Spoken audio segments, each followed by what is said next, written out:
दोस्तों नमस्कार।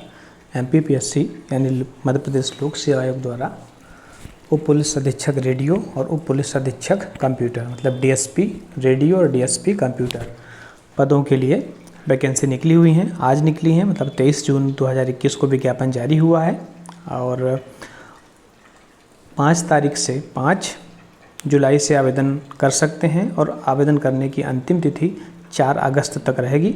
तो आइए देखें कि कौन लोग इन पदों पे अप्लाई कर सकते हैं, क्वालिफ़िकेशन क्या है और कितने पद हैं और एज लिमिट क्या है, उनमें कितनी छूट है, सारी चीज़ें देखते हैं। तो सबसे पहले मैं बता दूं कि मध्य प्रदेश गृह विभाग की ये पोस्टें हैं DSP रेडियो और DSP कंप्यूटर। अब अलग अलग हम देखें। DSP रेडियो के लिए जो क्वालिफ़िकेशन है वो मांगा हुआ है कि ग्रेजुएशन होना चाहिए आपका इलेक्ट्रॉनिक और टेलीकम्युनिकेशन में या उसके समकक्ष उपाधि हो।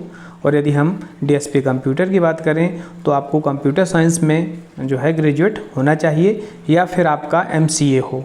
ठीक है, दोनों ही प्रकार के लोग भर सकते हैं। एक और अनिवार्य है किंतु छोटी सी शर्त है कि रोजगार कार्यालय में जीवित पंजीयन होना जरूरी होता है। और अब हम मुख्य चीज़ें देख रहे हैं। पदों की संख्या हम देखें तो DSP रेडियो के जो पद हैं वो कुल 13 पद हैं और DSP कंप्यूटर के 2 पद हैं।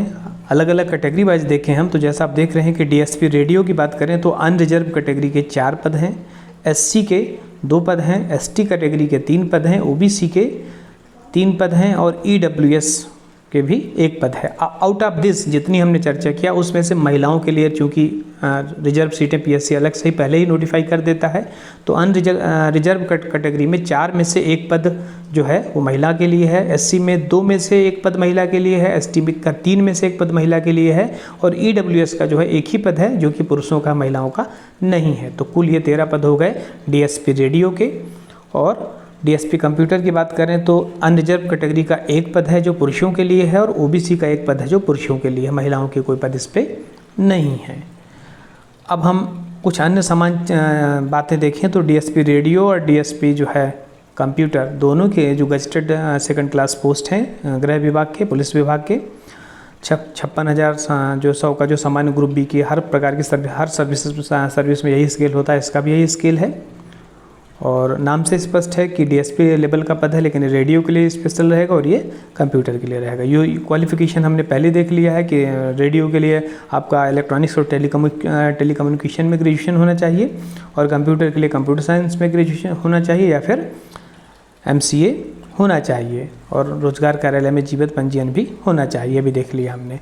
अब हम कुछ जनरल चीज़ें जो है इंपॉर्टेंट उन पे देखते जाएं। एज लिमिट जैसा कि आप देख रहे हैं कि एज लिमिट की गणना तो सबसे पहले नेक्स्ट ईयर की जनवरी में 1 जनवरी में की जाती है। जैसे अभी वैकेंसीज निकली हैं तो उम्र की गणना जो है 1 जनवरी 2022 की स्थिति में की जाएगी। उस मतलब दिनांक को 1/1/22 की स्थिति में आपकी 21 साल की आयु पूरी हो जानी चाहिए किंतु 33 साल के अंदर होना चाहिए, मतलब 21 से 33 इसकी एज लिमिट हो गई। और एज लिमिट में कुछ छूट भी हैं, आगे देखेंगे किन लोगों को कितनी छूट है। पहले तो इसमें वैल्यूएशन की बात हम कर दें। हालांकि आगे हमें परीक्षा पैटर्न पे मिलेगा कि इसमें ये ऐसी परीक्षा है जो ऑब्जेक्टिव टाइप होगी बट इसमें माइनस मार्किंग होगी। जो राज्य सिविल सेवा होती है, सामान्य PSC जो स्टेट सर्विस होती है उसमें माइनस मार्किंग नहीं होती किंतु इसमें है। आप स्क्रीन पे देख रहे हैं कि 3:1 का है, मतलब यदि सही अंक हैं, एक प्रश्न 3 अंकों का होगा, सही है तो 3 अंक मिलेंगे और यदि गलत हैं तो 1 अंक काटा जाएगा, मतलब माइनस मार्किंग है तो आपको पेपर संभल कर करना होगा।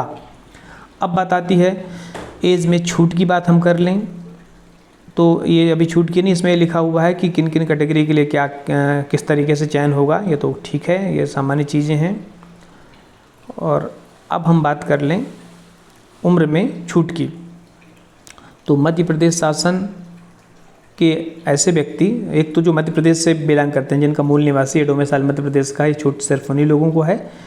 यदि ऐसे व्यक्ति जो अनुसूचित जाति के हों, जनजाति के हों, पिछड़े वर्ग के हों या फिर मध्य प्रदेश शासन में शासकीय सेवा में हों या फिर महिला हो, चाहे महिला रिजर्व कैटेगरी की हो चाहे वो अनरिजर्व कैटेगरी की हो, यहाँ लिखा है महिलाएँ, चाहे वो आरक्षित हों चाहे अनारक्षित हों, सभी को 5 वर्ष की छूट रहेगी। मतलब ऐसे समस्त लोगों को के लिए अधिकतम उम्र सीमा 38 हो जाएगी। फिर ये भूतपूर्व सैनिकों के लिए छूट जो है दी हुई है प्रोत्साहन स्वरूप भी 2 प्रकार की छूटें मिलती हैं। यदि कोई ऐसे व्यक्ति जिन्होंने ST SC OBC के साथ विवाह किया है तो सवर्ण वर्ग का जो व्यक्ति है उसको 5 वर्ष की छूट रहेगी, और इसी तरीके से विक्रम पुरस्कार प्राप्त जो खिलाड़ी हैं उनको भी 5 वर्ष की छूट रहेगी।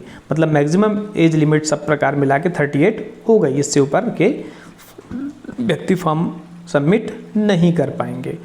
तुरंत 5,000 रुपीज़ जो है वो कैटेगरी वालों के लिए है, चाहे वो ST SC OBC के हों, और जो अनरिजर्व कैटेगरी के हैं 1,000 रुपये उनके लिए शुल्क है, और 50 रुपये बाद में फिर कोई सुधार करना चाहें, देखिए कोई सुधार करना चाहें, यदि फॉर्म गलत हो गया आपका तो उसके लिए त्रुटि सुधार फीस भी है।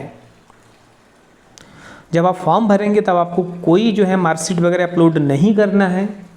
जब इंटरव्यू की बारी आएगी तभी आपको सारे जो डॉक्यूमेंट सबमिट करना है। इसलिए ऐसे विद्यार्थी जो फाइनल ईयर में अपीयर हो रहे हैं, जिनका भी रिजल्ट नहीं आया है और जिनके इंटरव्यू के पहले जिनके रिजल्ट की आने की पूरी संभावना है, मतलब मार्कशीट मिल जाएगी, तो ऐसे लोग जिनका भले ही फाइनल नहीं हुआ वो भी अप्लाई कर सकते हैं, क्योंकि शुरुआत में कोई भी डॉक्यूमेंट जो है वो अपलोड नहीं करना है। क्रीमी लेयर के हैं, जो क्रीमी लेयर में आ गए हैं उनको OBC का फ़ायदा नहीं मिलेगा, इसलिए जो क्रीमी लेयर में नहीं हो उनको एक डिक्लेरेशन या घोषणा पत्र लिखना पड़ेगा कि वो क्रीमी लेयर के दायरे में नहीं आते हैं। फिर और सामान्य चीज़ें हैं, आप पढ़ लीजिएगा, मैं सिर्फ उन बातों पे फोकस कर रहा हूँ जो इम्पोर्टेंट हैं।